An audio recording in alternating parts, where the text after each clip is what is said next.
میں سوچ رہا ہوں کسی دن ورک شاپ کرواؤں, بٹھا کے نا معاملات لکھنا اپنے بچوں کی جیسے ABCD لکھوایا جاتا ہے نا, ایسے سکھاؤں. بہت زیادہ خیر اسی ورک شاپ کرواؤں. میں پوچھوں آپ کے پاس کیا کیا ہے, آپ کے گھر میں فریج کس کا ہے, کہہ رہے فریج تو پتہ نہیں. کیوں نہیں پتا بھائی, مر گئے تو 50,000 کا تو یہ فریج ہے, کس کو وراثت ملے گی؟ لکھو لکھو یہ کس کا ہے, ہر چیز طے کرو. اتنا اتنا پیسہ کاروبار میں انویسٹ کیا ہوا ہے, آپ مر گئے تو وہ کس کو ملے گا؟ پتہ ہی نہیں بھائی کس کو ملے گا, کیا ملے گا. بس یہی کہ میں کیوں مروں, کس نے کہا میں مر رہا ہوں. ارے بھائی میں نے اچھے اچھے دیندار لوگوں میں تلواریں چلتی ہوئی دیکھی ہیں, لڑائی ہوتے ہوئے دیکھی ہے. اب تو میں یوٹیوب چینل والوں سے کہتا ہوں جو یوٹیوبرز ہیں, یہ لوگ بھی پیسہ کما رہے ہیں نا, تو جو چینل کا جیسے میں نے بتایا نا جو میرا ایڈمن ہے یوٹیوب پہ, ان کو میں نے فون کیا, بھائی یہ چینل تو سارا آپ کے کنٹرول میں ہے, پاسورڈ آپ کو معلوم ہے, تو مر گئے تو پاسورڈ تو قبر میں چلا جائے گا ٹھیک, تو بیانات کے لیے کیا دوسرا چینل بنائیں گے؟ تو میں نے کہا بھائی کون ہے آپ کے بعد نامزد, حالانکہ جوان لڑکے ہیں ماشاءاللہ, احمد طالب, اللہ ان کی عمر میں برکت دے, بڑا کام کیا انہوں نے, سارا چینل وہی چلا رہے ہیں بڑے اخلاص کے ساتھ. تو میں نے کہا مر گئے تو کون اس کو سنبھالے گا؟ تو انہوں نے کیونکہ بیان سنے ہوئے الحمدللہ, انہوں نے بتایا کہ مجھے بتایا فلاں بندے سے رابطہ کر لینا, وہ چلائے گا, اس کو پاسورڈ بتایا ہوا ہے. اور پاسورڈ بھی ایسے آدمی کو نہیں بتایا جاتا کہ پتہ چلا وہ ایک نئی ٹینشن کھڑی ہو گئی. تو یہ سارے چیزوں پہ ورک کرنا چاہیے. ہم تو سوچتے رہتے ہیں اللہ کا شکر ہے. ان کو میں نے بتایا میں مر گیا تو کیا ہوگا, آپ مر گئے تو, میں ہر وقت جو بھی مجھ سے ملتا ہے نا, کوئی معاملہ کرتا ہے, میں پہلا سوال پوچھتا ہوں مر گیا تو کیا ہوگا, تو مجھے پہلے اس کا جواب دو. کیونکہ بڑی پیچیدہ دینداروں میں بڑی لڑائیاں ہو رہی ہیں. تو اب یوٹیوب کی بات آئی ہے تو یہ بھی ایک مصیبت ہے. میں جو بڑے بڑے یوٹیوبرز ہیں جو پیسہ بھی ٹھیک ٹھاک کما رہے ہیں, ان سے پوچھتا ہوں تم مر گئے تو کیا ہوگا, یہ پیسہ کس کو ملے گا؟ ان کے پاس اس سوال کا جواب نہیں ہوتا. خاص طور پہ جو دیندار لوگ ہیں نا, تو بھائی یہ کوئی ٹرسٹ میں دے دو یا کیا ہے, اس کے بعد کون چلائے گا, کون اس کا والی وارث ہے, کسی کے پاس اس سوال کا جواب نہیں ہوتا. خاندانی لڑائیاں ہو جائیں گی. ابھی تو یوٹیوب نیا نیا آئے, اتنی موتیں نہیں ہوئی ہیں, کیونکہ میں نے کہا بھائی جان یہ تو ابھی مستقبل میں ایک نئی جنگ چھڑے گی کہ یوٹیوب کا اونر مر گیا تو یہ چینل بیوی کا ہے, بچوں کا ہے, وراثت جاری ہوگی, کیا ہوگا, کسی کو اس سوال کا جواب عام طور پہ پبلک کو معلوم نہیں ہے. اور پھڈے سامنے آنا شروع ہو گئے, کیسز آنا شروع ہو گئے. ہم نے تو پیش گوئی کی تھی, کیسز بھی سامنے آ گئے ہیں کہ جی فلاں کا انا للہ ہو گیا, ان کا چینل پہ لڑائیاں ہو رہی ہیں اب, کیونکہ مشہور چینل ہو گیا. فلاں کہہ رہے میں یہ اس ویڈیو کا اونر میں ہوں, وہ کہہ رہے یہ کاپی رائٹ کا حق وہ تو یوٹیوب نے دیا ہوا ہوتا ہے جس کو, لیکن شرعی طور پر کون ہے؟ نہیں یاری بات. دیکھو ایک میرا پلاٹ ہے, میں اپنے بڑے بیٹے کے کو وصیت کر کے چلا جاتا ہوں کہ میرے بڑے بیٹے کو یہ پلاٹ ملے گا میرے مرنے کے بعد, تو قانونی طور پر بین الاقوامی قانون یہ کہ بڑے بیٹے کو ملے گا. شریعت اس قانون کو نہیں مانتی. ویسے یوٹیوب کا بھی یہ قانون ہے شرعی. سمجھ میں نہیں آ رہی بات کہ آپ کے مرنے کے بعد یہ ہے کس کا؟ اگر ارننگ, کیونکہ بہت سے چینل تو مونیٹائز ہوئے ہوئے ہیں نا جو لاکھوں روپے کما رہے ہیں, میں ان سے کہتا ہوں مر گئے تو یہ پیسہ کس کے پاس جائے گا؟ جس کو پاسورڈ معلوم ہے اس کے پاس جائے گا نہیں یار یہ بات. تو یہ سب چیزیں پہلے حل کرنے کی ہوتی ہیں. دنیا سے دل نہ لگاؤ, معاملات کیا رکھو ایک نمبر. ہر وقت میں مر گیا تو بس, جس کو اس سوال کا جواب معلوم نہیں ہے مکھنچو ہے وہ, اس کو عجائب گھر میں وہ اپنے بعد والے لوگوں کو ایک لامتناہی جنگ میں ڈال کے جا رہا ہے. جب پلاٹ میں اوپر آپ کا مکان بنا ہوا ہے, منجلا بیٹا اوپر ایک پورشن بنانا چاہتا ہے, جمعے میں بھی میں نے بہت ڈیٹیل میں بات کی ہے اس پہ. منجلا بیٹا, کیونکہ منجلے کا اس لیے کہہ رہا ہوں, بڑا والا تو امریکہ جا چکا ہوتا ہے پڑھ لکھ کے, چھوٹا والا ابھی اسٹیبل نہیں, تو منجلے سارے مسئلے کھڑے کر رہے ہوتے ہیں. منجلے کیا کر رہے ہوتے ہیں, وہ نہ ادھر کے نہ ادھر کے ہوتے ہیں. تو وہ کہہ رہا ہے میں اوپر ابو اس پورشن کے اوپر کیا بناؤں گا, ایک گھر بناؤں گا. تو فوراً اس سے پوچھو کہ یہ آپ نے اس کے اوپر ایک گھر بنا لیا, نیچے والا تو ابا کا ہو گیا, فرض کرو ابا کا انتقال ہو گیا, پھر کیا ہوگا؟ کیونکہ نیچے والا پورشن تو وراثت میں کیا ہو جائے گا, مشترک.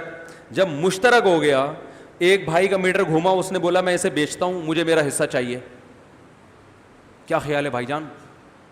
یا 2 کا میٹر گھوم گیا, انہوں نے کہا ہم اسے بیچتے ہیں, ہمیں کیا چاہیے؟ حصہ. آپ نے اوپر والا اس لیے بنایا تھا کہ نیچے ابا اماں رہتے ہیں, اجنبی کو نیچے آپ برداشت نہیں کرو گے, کیونکہ سیڑھیاں اپنے اندر سے ہی, کوئی انٹرنس الگ سے تو ہے نہیں. ان کسی بھی چیز کا جواب پبلک کے پاس بس بھیڑ چال چل رہا ہے, اوپر اس نے بنا دیا, اوپر اس نے بنا دیا, اوپر اس نے بنا دیا. پھر ہم کہہ رہے ہیں ہم سب کا بنا رہے ہیں, اوپر ہم سب کا بن رہا ہے, سب کا بن رہا ہے.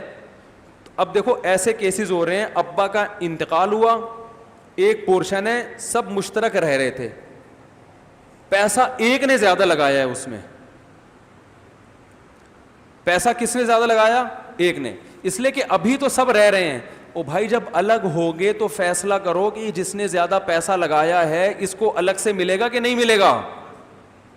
اس سوال کا جواب پبلک کے پاس نہیں ہوتا, پھر مفتیوں کو پریشان کرتے ہیں. اب ہوتا پتہ ہے کیا ہے, مشترک گھر بنا دیا نا لوگوں نے, کر کیا رہے ہیں, گھر بنا دیا, منجلے بیٹے نے, اس میں کچن منجلے بیٹے نے بنا دیا, اس کو کھانے پینے کا زیادہ شوق تھا. واش روم بنا دیا چھوٹے نے, کیونکہ ان کا اکثر ٹائم کہاں گزرتا تھا؟ واش روم پہ. اس کو چاہیے واش روم اچھا. جو منجلے کو قبض رہتا ہے اس کو واش روم میں دلچسپی, اس کو کچن میں دلچسپی ہے, کچن اس نے اچھا بنا دیا. ایک نے واش روم پہ پیسہ لگایا, کیونکہ اس وقت یہ دماغ میں ہے ہی نہیں کہ ہم مریں گے اور جدا ہوں گے اور وراثت تقسیم ہوگی. اس وقت یہ رہ رہے ہیں بھائی, اس نے نلکا لگا دیا, اس نے کچن بنا دی, کیا جا رہا ہے. اب اچانک سچویشن چینج ہو جاتی ہے. جب ایک کی آپ نے شادی کی تو بیوی ایسی ملی ہے کہ اس کو الگ کرو بھائی, اس کو جوائنٹ فیملی میں رکھنے کا نہیں ہے.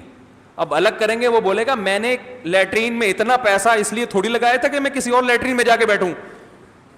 بات آ رہی ہے, مجھے پیسہ دو. تو دوسرے ورثہ کہتے ہیں پیسہ اپنی خوشی سے لگایا ہے نا, قرض تھوڑی دیا تھا. نہیں یاری بات. تو ہم پھر اس منجلے سے کہتے ہیں, منجلہ کہتا ہے میں نے 5 لاکھ روپے لگایا اس میں. تو ہم اس سے پوچھتے ہیں لگاتے ہوئے کیا کہا تھا آپ نے؟ میں قرض دے رہا ہوں واپس لوں گا, یہ کہا تھا؟ اور اگر کہا تھا تو سامنے والی پارٹی نے اس رقم کو ایز اے قرض قبول کیا تھا؟ صرف بولنے سے تھوڑی ہوتا ہے. قرض جب آپ دے رہے ہیں تو اگلا مانے بھی تو کہ میں قرض لے رہا ہوں. ارے آپ مجھے لا کے 5 لاکھ روپے پکڑا دیں مجھ سے, اب یہ لو, یہ قرض لے لو. میں کہتا ہوں بھائی میں کیوں قرض لوں تم سے؟ قرض زبردستی تھوڑی ہوتا ہے. اگلا مانے گا کہ میں قرض کے طور پہ لے رہا ہوں, جب آپ کو ضرورت ہوگی واپس کروں گا. اس کی کوئی وضاحت نہیں ہوتی. اچھا جی میں فی سبیل اللہ لگا رہا ہوں, واپسی نہیں ہے. تو فی سبیل اللہ لگایا تھا تو پھر اب واپسی, اب آپ جہاں مرضی رہو, یہ تو کیا ہو گیا؟ فی سبیل اللہ ہو گیا. اور اگر آپ شرکت چاہتے تھے کہ بھئی میں اس طور پہ لگا رہا ہوں کہ اس گھر کی ویلیو میں اس واش روم کی وجہ سے جو اضافہ ہوگا تو میں اس اضافے میں شریک ہوں گا, یعنی میں گھر میں انویسٹمنٹ کر رہا ہوں گھر کی ویلیو بڑھانے کے لیے, تو جتنی ویلیو میرے پیسے سے بڑھے گی مجھے وہ واپس چاہیے. اگر شرکت کا یہ طریقہ باطل ہے, ہوتا نہیں ہے اس طرح, لیکن ایک مثال دے رہا ہوں, کھوپڑی میں تو آ سکتا ہے. کچھ بھی پتا نہیں ہوتا کیوں لگا رہا ہے, کیا کر رہا ہے. تو بھائی ہر چیز میں پہلے کہ میں جو کلر کر رہا ہوں یہ فی سبیل اللہ کر رہا ہوں یا میں اس کے پیسے الگ سے لوں گا, یہ سب کلیئر ہونا چاہیے. اور اگر آپ کے گھر والے کہیں آپ اتنا فنڈر بننے کی کوشش نہ کریں کہ آپ ہم سے واپس پیسے لیں گے, یہ ضرور آپ کو اس تکلف کی ضرورت, کوئی بھی ہم میں پیسے نہیں دے گا. واش روم آپ کی زیادہ ضرورت ہے, آپ نے گھنٹوں گھنٹوں بیٹھنا ہوتا ہے, بنانا ہے بنا, پتلی گلی سے نکل, تو پھر یہ فی سبیل اللہ ہے. پھر آپ 2 لاکھ کے بجائے 10 لاکھ لگا دو, 1 کروڑ لگا دو, گھر میں آپ کو الگ سے واش روم کے پیسے نہیں ملیں گے. گھر جب بکے گا تو سب وارثوں کا برابر کا اس میں حصہ ہے. تو بھائی اپنے معاملات کو درست کرو, ایک ایک چیز کو کیا کرو, کلیئر کرو. ابا اگر کبھی جوش میں آ کے کہتے ہیں بیٹا یہ گھر میں نے تمہارے نام کر دیا, ابا کو بتاؤ ابا کاغذ میں نام کرنے سے گھر میرا نہیں ہوتا, تو میرا نہیں ہوا ہے, یہ مجھے قبضہ دیں. شرعی مسئلہ ہے کہ میرا گھر جب بنے گا جب قبضہ کس کا ہوگا, چاہے 1 منٹ کے لیے دے دیں. ابا کہیں گے بیٹا قبضہ کیسے دیا جاتا ہے؟ ابا یا تو سارا مکان سارا سامان بھی گھر کا مجھے دے دیں, کیونکہ جس کا سامان کسی جگہ پہ ہوتا ہے قبضہ اسی کا ہوتا ہے. شریعت میں بھی عرف میں بھی ڈاکومنٹیشن سے نہیں ہوگا. ڈاکومنٹ میں تو بعض دفعہ دیکھو زرداری صاحب نے کتنی پراپرٹی ہے لیکن ساری اپنے نام سے ہے. بہت سے لوگوں کے نام سے ہے نا, تو کیا ان کی ہو گئی وہ؟ پھر تو ہمارے سابق صدر غریب ہو گئے. اپنے نام سے تو بہت تھوڑی ہوگی. تو نام تو بعض دفعہ صرف ایک قانونی پیچیدگیوں سے بچنے کے لیے بھی نام کروا دیا جاتا ہے. فزیکلی قبضہ ضروری ہے, نام بے شک نہ ہو, نام آپ کے ہو, ہینڈ اوور کر کے اس کو دے دیا تو اس کا ہوگا. سمجھ میں آ رہی ہے بات؟ تو جب ابا کہتے ہیں کہ یہ گھر میں نے آپ کو دے دیا, تو آپ ابا سے بولیں ابا دیکھو سچی مچی کا دو یا نہیں دو, لٹکاؤ نہیں مجھے درمیان میں. ایسا کام نہ کرو کہ میں آپ کے مرنے کے بعد کیا ہوں, کنفیوز ہوں. دینا ہے تو قبضہ دو. قبضے کا طریقہ یہ ہے کہ گھر پورا فرنیچر سامان سمیت مجھے دے دو اور آپ تھوڑی دیر کے لیے باہر چلے جائیں. یہ تکلف کرنا پڑے گا, نہیں یاری بات. اور میں گھر میں رہوں گا تو یہ 1 منٹ کے لیے بھی قبضہ ہو گیا, کس کا ہو گیا؟ میرا ہو گیا.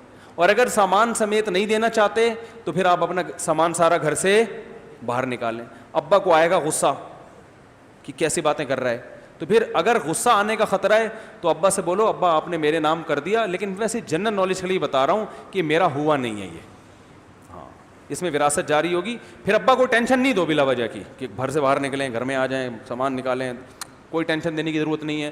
ابا سے بولیں ابا آپ ہمارے ابا ہیں, گھر بھی آپ کا ہے, آپ 100 دفعہ لکھ کے دے دیں کہ میرا ہے, یہ میرا ہے نہیں, اور اس میں بھائیوں کا حصہ ہے تو میرا نہیں ہے یہ بار بار بتاتے نا کہ خام خام میں وہ بیچارے اس خوش فہمی میں کہ میں نے بیٹے کو گھر دے دیا. سمجھتے ہو کہ نہیں سمجھتے ہو؟ تو معاملات کلیئر کرو میرے بھائی. ہر چیز میں مہر, یہ کیسز بہت آ رہے ہیں. بیگم کو میں نے پیسے دیے تھے تو میں نے تو سونا بنا کے دے دیا تھا, اب وہ مہر مانگ رہی ہے تو بھائی گولڈ دے دیا نا. تو بھائی تم نے جب گولڈ بنا کے اس کو دیا تھا یہ بتایا تھا کہ یہ مہر گولڈ کی شکل میں دے رہا ہوں.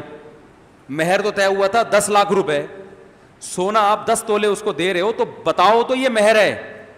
بتائے بغیر دو گے تو یہ گریبی ہے, گریبی, یہ مہر نہیں ہے. وہ سمجھ رہی ہے میرے شوہر نے گفٹ دیا, اب بعد میں مہر کے پیسے نہیں ہے تو کہہ رہے ہیں وہی مہر ہو گیا. ایسے تھوڑی ہوتا ہے. جیسے زکوٰۃ جو ہے نا, بعض لوگ کہتے ہیں ہم نے اس دن ایک غریب کو کھانا کھلایا تھا, وہ غریب کو پیسے دیے تھے, وہی زکوٰۃ فرض کر لیں.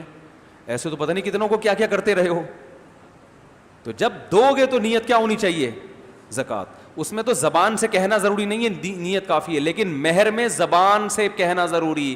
بیگم یہ جو پیسے میں دے رہا ہوں یا گولڈ دے رہا ہوں, یہ اصل میں جو کیش مہر واجب ہوا تھا وہ گولڈ کی شکل میں دے رہا ہوں. ایکسیپٹ کرتی ہے, قبول کرتی ہے, ٹھیک ہے, نہیں تو پھر ٹھیک ہے میں یہ کیش کرا کے پیسے دے دوں گا. آپ کو عزت راس, ہم سونا دے رہے ہیں آپ کو, آپ جو ہے نا وہ کرنسی مانگ رہی ہے اور ڈی ویلیو ہو رہی ہے. تو معاملات کیا ہونے چاہیے میرے بھائی؟ کلیئر. ایک ایک چیز, قرضہ کسی کا واپس کر رہے ہو تو بتاؤ کہ یہ قرضہ ہے, ورنہ یہ بھی ہو رہا ہے میں نے تو تجھے دے نہیں دیے تھے اس دن 1 لاکھ روپے, اب کیا مانگنے آ رہا ہے؟ او بھائی وہ تو میں سمجھ رہا تھا ویسے ہی مجھے ویسے ہی کھلائے ہیں, تو نہیں ہے بس. اچھا جو معاملات کو کلیئر کرتا ہے لوگ اس کو کنجوس سمجھتے ہیں. بھائی کیا ہے 2 سموسے پکوڑوں کا حساب کر کے بیٹھ رہا ہے تو سموسے پکوڑے کا نہیں کرو, وہ تو کھلاؤ, لیکن جائیدادوں کا تو ہونا چاہیے نا. گھر میں جو بھی بڑا سامان ہے اس کا حساب ہونا چاہیے. اور ایک ایک چیز کا نہیں کہ یہ چمچ میرا ہے, یہ والا چمچ میری بیوی کا ہے, ایسا نہیں. وصیت نامہ لکھو, میں نے ایسے لکھا ہوا بھائی گھر میں جتنا بھی سامان ہے, جو بڑا سامان ہے فرنیچر وغیرہ, وہ کس کی ملکیت میں ہے؟ میری ملکیت میں. البتہ فلاں چیز جو ہے وہ گھر والوں کی ذاتی ہے. 2 موٹی موٹی چیزوں کے بارے میں سمجھتے ہو, یہ لکھ دو, ختم ہو گئی بات. کتنا ٹائم لگتا ہے یہ لکھنے میں, تاکہ آپ کے مرنے کے بعد پھڈے نہ ہو. سمجھتے ہو؟ اللہ کرے سمجھ میں آ جائے, آئے گی نہیں سمجھ میں بات. تو ابھی جا کے نا فوراً فرض کر لو, جیسے ہی بیان ختم ہوتا ہے گھر جا کے بیٹھیں اور فرض کریں کہ آپ مر گئے ہیں. اب ہو کیا رہا ہے, کیا کیا پیچیدگیاں آ رہی ہیں. تو اب آپ سوچو یار یہ بھی مصیبت, یہ بھی مصیبت, فلاں کا پیسہ وہاں پھنسا ہوا ہے, میرے بچوں کو تو معلوم ہی نہیں 2 کروڑ میں نے اس کو دیے ہوئے ہیں, تو بچوں کا حق تو گیا, وہ کون سا دے گا. تو آپ کے سامنے بہت سی چیزیں آ جائیں گی, پینسل پہ لکھ لو اور اللہ کا شکر ادا کرو, مرنے سے پہلے اللہ نے ہمیں شعور دے دیا اور دوبارہ زندگی دے دی گویا کہ.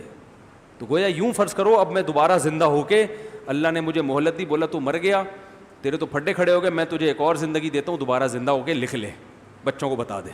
ٹھیک ہے, نہیں آ رہی بات. اور اپنے بعد وسیع ایسے آدمی کو بنایا کرو جو خود متنازع نہ ہو.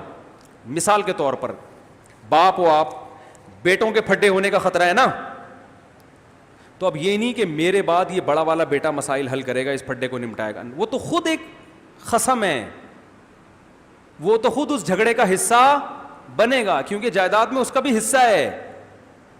کیا ہو گیا یار, میں اپنے مالی معاملات میں اپنی اولادوں میں یا گھر والوں میں کسی کو نہیں, میں نے وسیع کہتے ہیں جو آپ کے مرنے کے بعد ان چیزوں کو دیکھے گا, ان میں سے کسی کو نہیں بنایا میں نے, کیونکہ اس میں پھر یہ ہوتا ہے کہ ایک کو بناؤ گے تو پھر باقیوں کا خیال آئے گا یار یہ اس سے تو خود ہمارا پھڈا ہے, اس میں ڈر ہے کہ یہ اپنے مفاد سامنے نہ رکھ لے.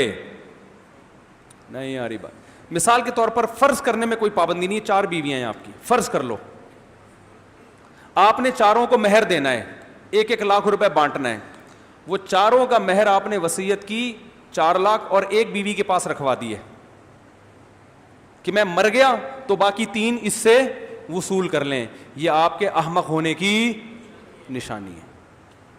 نہیں آ رہی بات. یا آپ نے باقی 3 کو کیا کر دیا, مصیبت میں ڈال دیا, اب پتہ نہیں وہ دے نہ دے, وہ کہیں گے یار یہ کیا مصیبت ہے, وہ ہو سکتا ہے بتائے نہ بتائے, کیونکہ وہ خود کیا ہے, خصم ہے نا, وارث ہے, چاہے وہ کتنی نیک ہو سکتا ہے وہ دے دے. تو اسی طرح جب وصیت کی جاتی ہے تو جو خود اس میں انوالو ہوں گے نا, جن کو ملے گا, نہ ان کے علاوہ 3rd پرسن حل کرے گا جس کا کوئی مفاد نہیں ہوگا, وہ دیکھے گا بھائی کس کو کیا دینا ہے. لوگ بڑے بیٹے کو بنا کے چلے جاتے ہیں, بڑے بیٹے کے تو چھوٹے بھائیوں سے ویسے اختلافات ہوتے ہیں, چھوٹے بھائیوں کو تو بڑے پر ویسے ہی ہوتا ہے یار یہ ابا کی یہ بڑا تھا تو پتہ نہیں چھپا کے نہ بیٹھا ہوا ہو, بتا نہ رہو. ایسے کیس آئے ہیں, خاتون نے کہا ہمارے ابا کا انتقال ہوا تو لاکر میں کیا ہے, وہ لاکر کا پاسورڈ ابا بڑے بیٹے کو دے کے گئے تھے کہ تو میرے مرنے کے بعد لاکر کھولے گا. اب پتہ نہیں یہ بتا ہی نہیں رہا کہ کتنے پیسے, سب کے سامنے کھول نہیں رہا وہ. میں نے کہا ابا نے حماقت کی ہے. کیا کیا بھائی, پاسورڈ ابا بڑے بیٹے کو دے کے چلے گئے, بے شک وہ نیک ہو لیکن شیطان کو بدگمانی پھیلانے کا موقع مل گیا. 3rd پرسن کو دے کے جائیں جس پہ اعتماد ہو. تو یہ باتیں سیکھ لو یار.